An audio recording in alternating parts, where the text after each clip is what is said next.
Você já foi descrever o seu namorado ou namorada e disse que ele ou ela era a lot beautiful? Já foi contar para o seu professor sobre os seus últimos dias de férias e falou que eles foram very nices? Você olha para essa frase e não importa quanto tempo você fica encarando e pensando nela, você não consegue identificar o que tem de errado? Well then, this video is for you, my friend.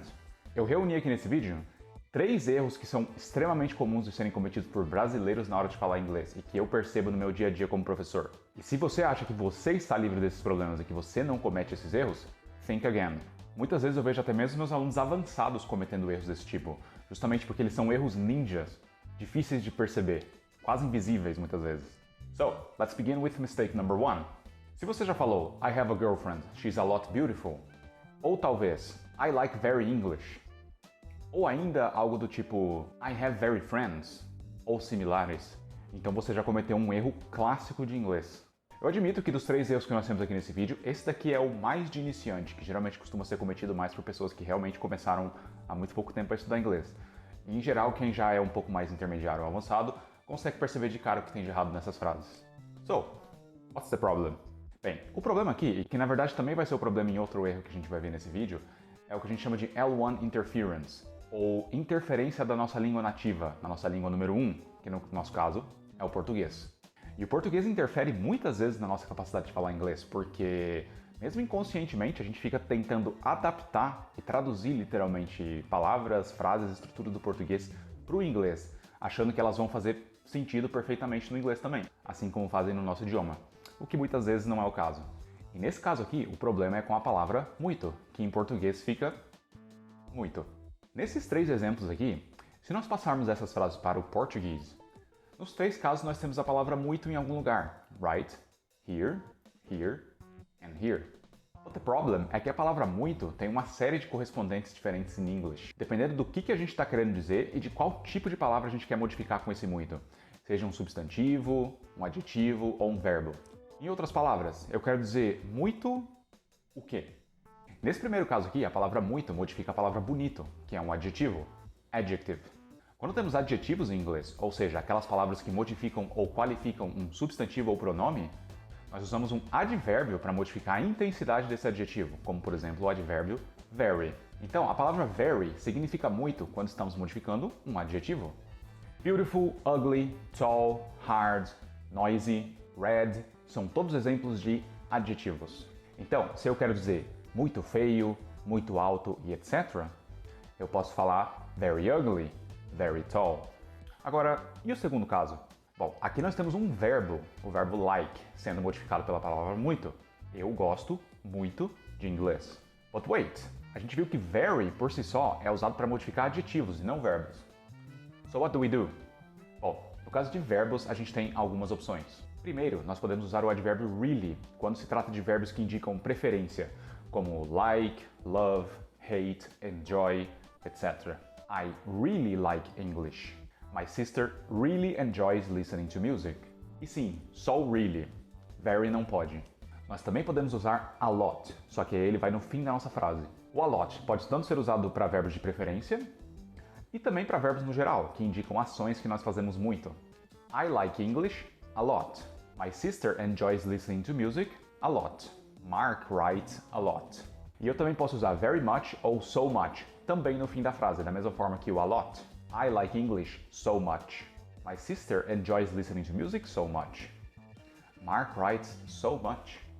Já o nosso último caso é um exemplo no qual a palavra muito está modificando um substantivo. Amigos, friends.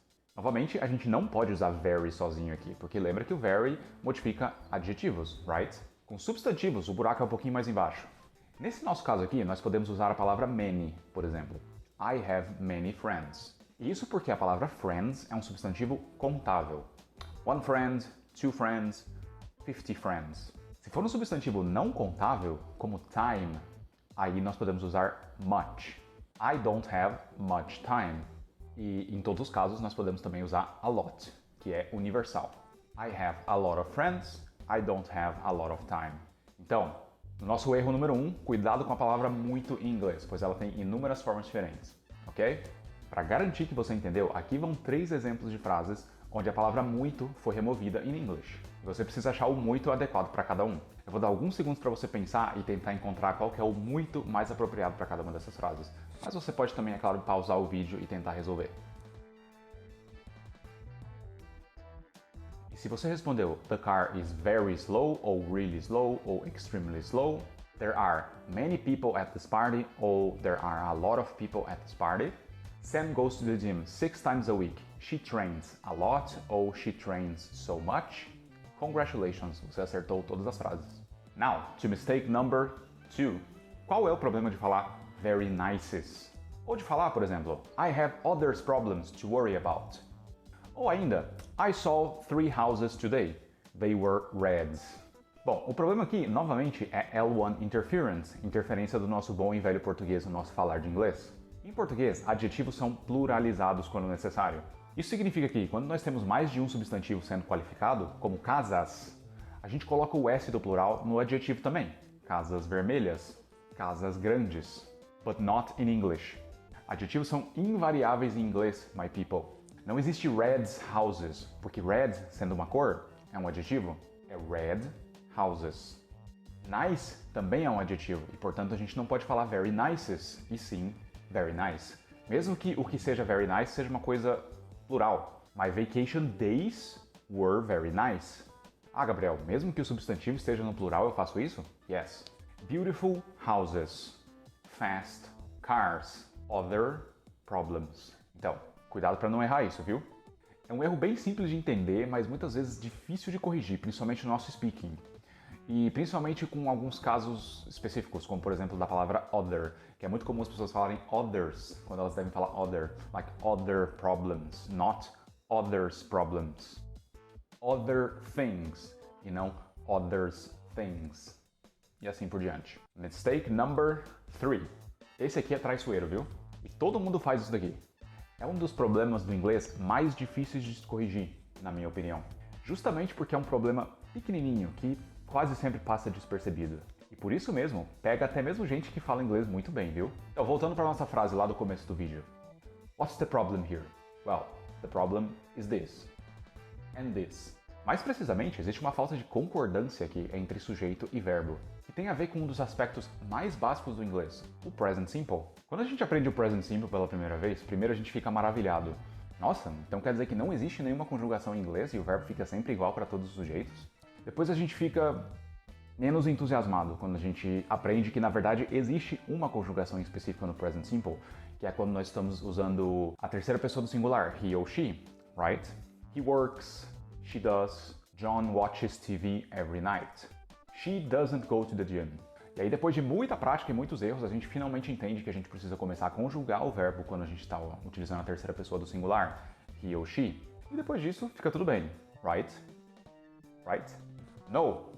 Aí é que vem um grande problema, persistente, até mesmo em níveis avançados, que é a gente lembrar que o pronome it também faz parte da terceira pessoa do singular do present simple.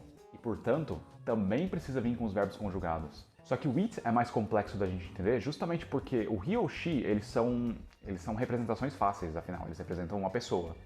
Ou talvez um animal.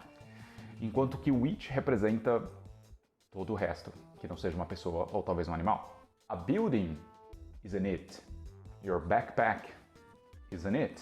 The educational system of Brazil is an it. Qualquer coisa, novamente, que não seja uma pessoa ou talvez um animal, na terceira pessoa do singular vai ser um it. E, portanto, o nosso verbo da frase precisa concordar com esse sujeito e ser conjugado. Então, no nosso exemplo, esse nosso sujeito aqui é um it. Portanto, isso aqui precisa concordar com isso aqui. E já é difícil bastante lembrar que a gente precisa conjugar os verbos quando a gente está utilizando he ou she. E ainda mais com it, justamente porque muitas vezes o it ele vem meio que escondido dessa maneira. A gente não se dá conta de que um sujeito da nossa frase, se você for ver, na verdade é uma terceira pessoa do singular e não é uma pessoa. Portanto, ele é um it e, portanto, ele precisa vir com um verbo conjugado. Então eu sugiro você prestar muita atenção, principalmente quando você for escrever nos seus writings, porque esse é um tipo de erro que costuma acontecer muito em textos. A pessoa escreve um texto perfeito, livre de erros, mas a pessoa comete esse errinho aqui justamente porque ele vem camuflado muitas vezes. Bom, mas se você assistiu até aqui, considere deixar o seu like e também se inscrever no canal para você ficar por dentro de todos os vídeos que eu posto regularmente. Deixe aí o seu comentário se você já cometeu alguns desses erros e se você conseguiu entender as explicações ou se você ainda tem alguma dúvida a respeito de algum desses tópicos que a gente viu aqui nesse vídeo, tá bom? E se você quiser saber outros erros clássicos e comuns de inglês, dá uma olhada nesse vídeo que está aparecendo aqui, porque nesse vídeo eu comento alguns outros erros bastante comuns de serem cometidos em níveis iniciantes, intermediários ou até mesmo avançados. Mas por hoje é só isso. Bye bye.